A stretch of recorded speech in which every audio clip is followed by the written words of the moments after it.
ये कहानी कुछ लोगों ने पहले भी सुनी होगी और कुछ लोग पहली बार सुन रहे होंगे, लेकिन इस कहानी में वो ताकत है जो आपको रास्ता दिखाएगी, आपको आपकी मंजिल तक पहुंचने में।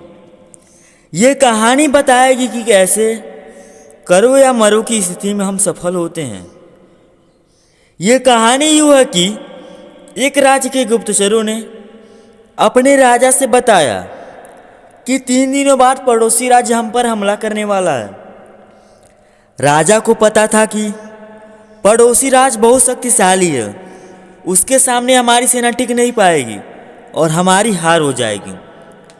राजा आनन फानन में अपने सभी मंत्रियों को बुलाया और सारी बात बताई और उनसे राय मांगा और कहा कि अब हम लोगों का मरना तय है। अगर आप लोगों के पास कोई आइडिया है तो आप हमें बताइए, अब हमें क्या करना चाहिए। तब राजा के मंत्रियों में से एक चतुर मंत्री ने कहा कि अब हम लोगों को अपनी सेना और कुछ नागरिकों के साथ आज रात ही पड़ोसी राज्य पर हमला कर देना चाहिए। राजा बोले, मंत्री जी, हमारी सेना बहुत छोटी है, हम उनका मुकाबला कैसे कर पाएंगे। मंत्री बोले, पड़ोसी राज्य अभी युद्ध के लिए तैयार नहीं है। अगर अभी हम लोग उस राज्य पर हमला कर दे तो वो संभल नहीं पाएंगे और हमारे जीतने की कुछ तो संभावना बन ही जाएगी। वैसे भी हम लोग 3 दिनों बाद मरने वाले ही हैं। राजा के पास अब कोई दूसरा ऑप्शन नहीं था, इसलिए राजा ने मंत्री जी की बात को मान ली और वो अपने कुछ सैनिकों और नागरिकों के साथ युद्ध के लिए चल दिए। दोनों राज्यों को एक पुल जोड़ती थी।